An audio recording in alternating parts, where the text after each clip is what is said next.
Yeah, hello. It's time to noontime prayer. I brought the Bible study guide of 20, second quarter of 2025. It titled Illusions, Images, Symbols. The Jesus cross represented all these, the symbols, illusions, the by God's grace, God's love for uh, human being, human world. Yeah, so let's go to detailed study lesson 1 through 13.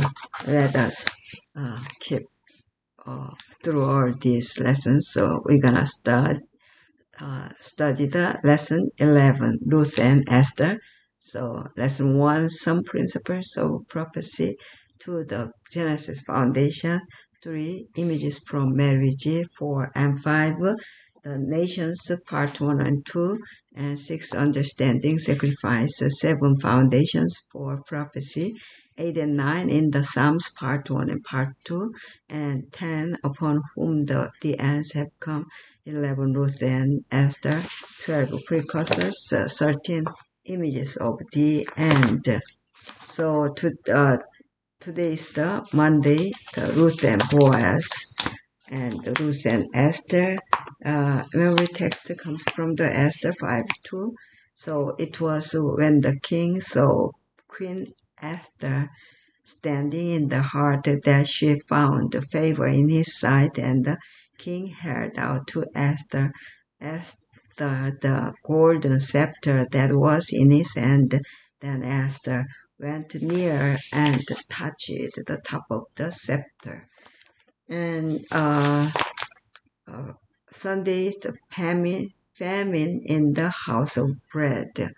So the critics of the Christian faith have often pointed to the brutal reality of living in this world as evidence that A, God does not exist, B, he is powerless to intervene when bad things happen, or C, he doesn't care when we heard many of the stories of the Bible, however, provide abundant evidence that none of these assumptions are correct. True God is allowing the human race to reap the consequences of rebellion against Him, but without violating our free will.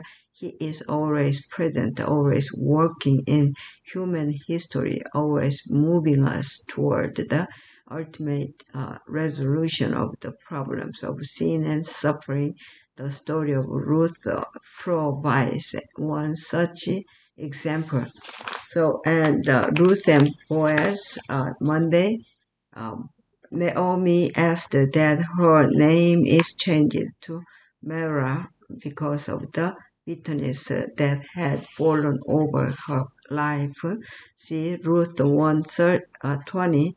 Our relationship with our Creator has been irreparably damaged by sin, forcing us into spiritual poverty.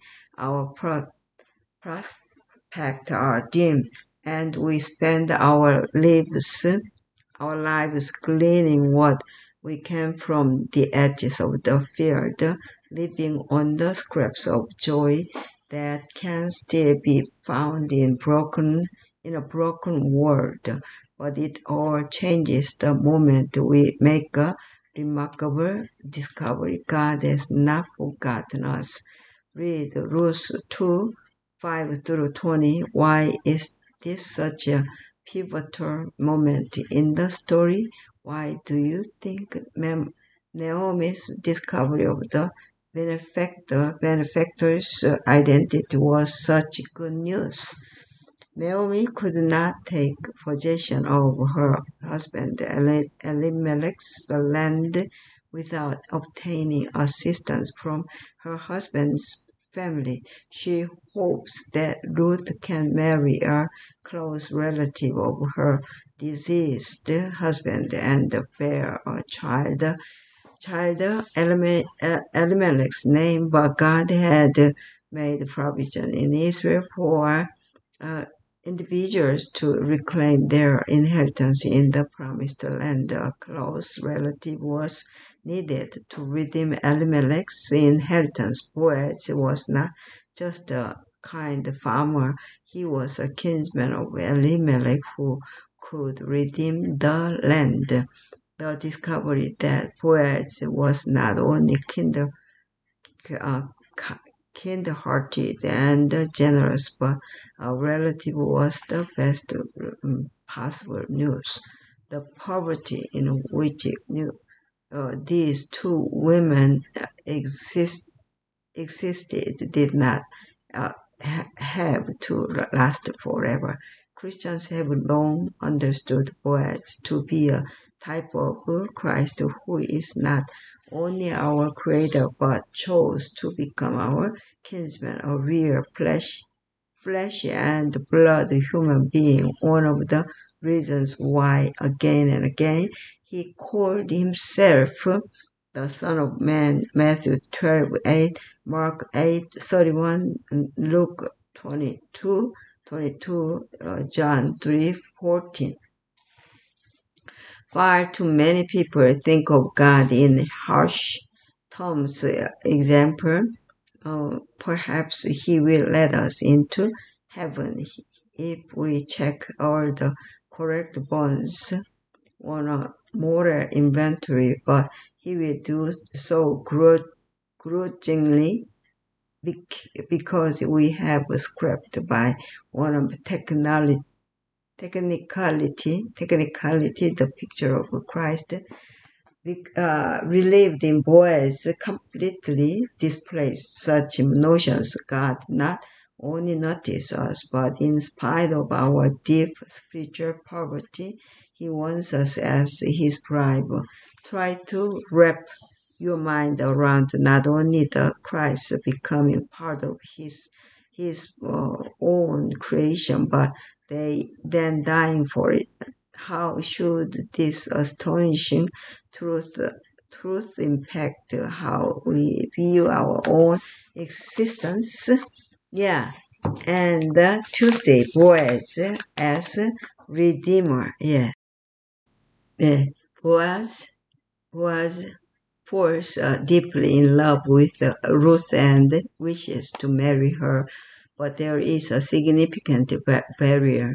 There is a closer relative who also has a claim on the woman and the land.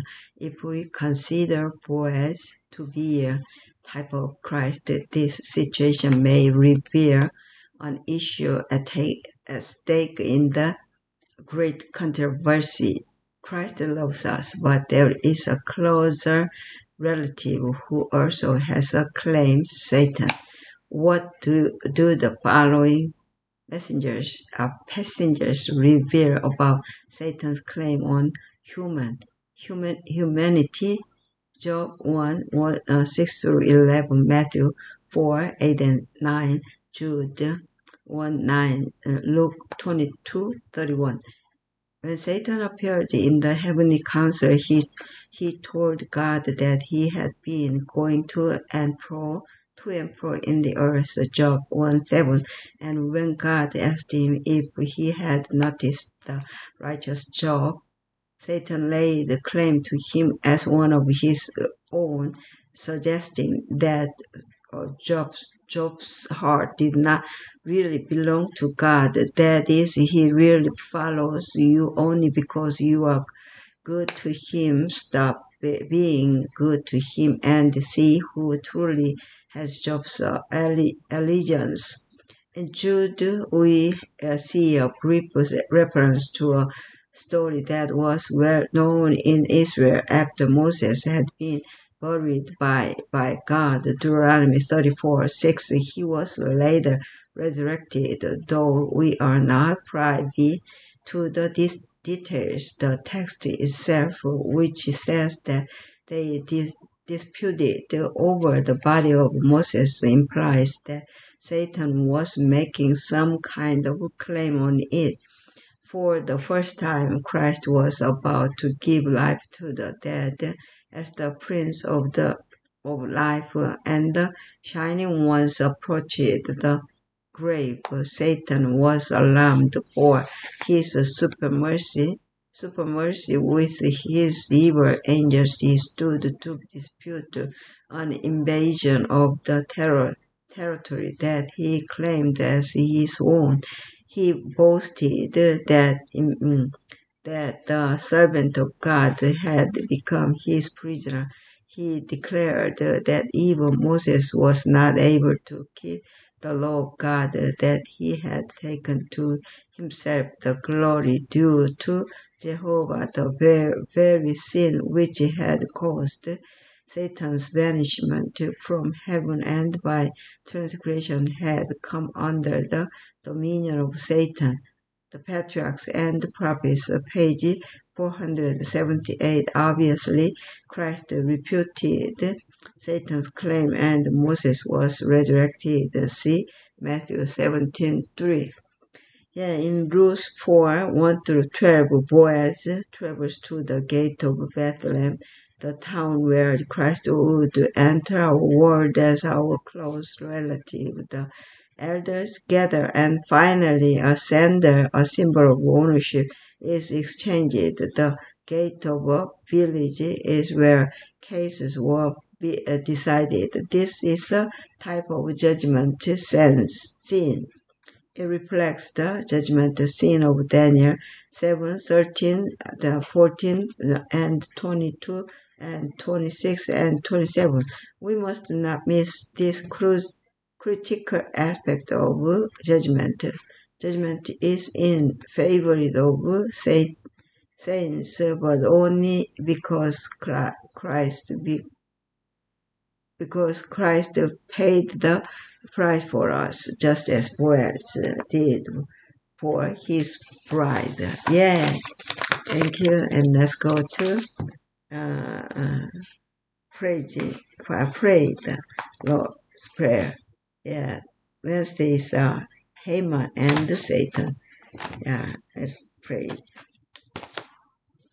Our Father which art in heaven, hallowed be thy name. Thy kingdom come, thy will be done on earth as it is in heaven. Give us this day our daily bread, and forgive us our debts as we forgive our debtors. And lead us not into temptation, but deliver us from evil. For thine is the kingdom, and the power, and the glory, forever and ever. Amen, amen.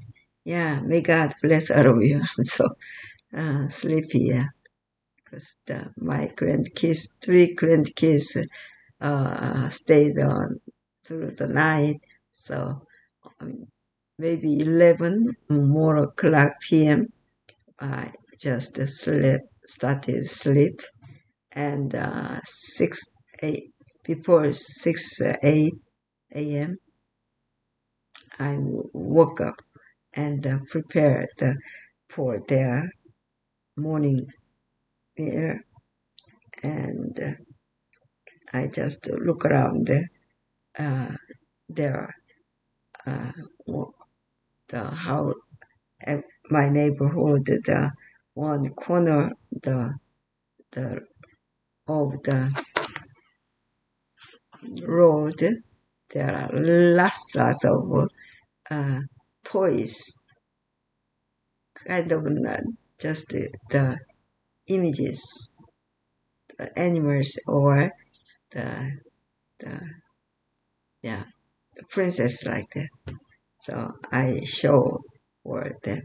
Yeah, may God bless all of you. Yeah.